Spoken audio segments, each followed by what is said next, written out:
Hi followers and viewers! Ngayong araw nga po ay dumating na yung pangmalakasang order ni Madam. Andito na siya. 3 days ago nga ay nag-order ako ng mga cutie. Dahil balak ni Madam magtayo ng bagong negosyo, magpapatayo si Madam ng bagong parlor. Ay, joke lang, sa panaginip lang yun. Sa tunay lang mga followers, sinorder ko talaga yan dahil ako na lang kusa maglilinis sa sarili ko. Natatakot kasi ako magpalinis dito gawa ng ang bibilis nila magkudkud ng mga kamay, ganun. I mean, ayoko, takot ako masugatan, kaya magsasarili na lang ako.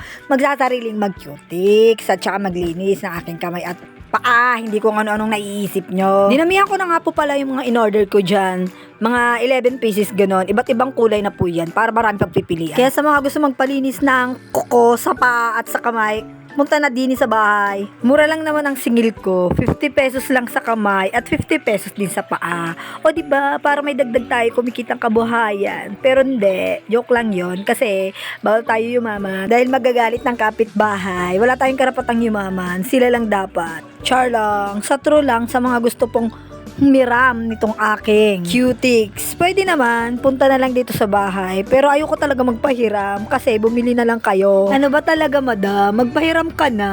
Ang ingay pa ng mga anak ko, nag-aaway. Alam, nag-voice over ako. Mabalik tayo, mukhang napapalayo na kasi ako. Sa mga magtatanong nga po pala dyan kung magkano ang bili ko dito, mura lang naman to, 5 pieces, 100 plus lang. Tapos yung isa 6 pieces, 100 plus din lang. Kaya, go, bili na kayo.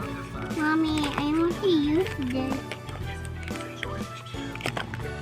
Ooh, I like this one. I like that too.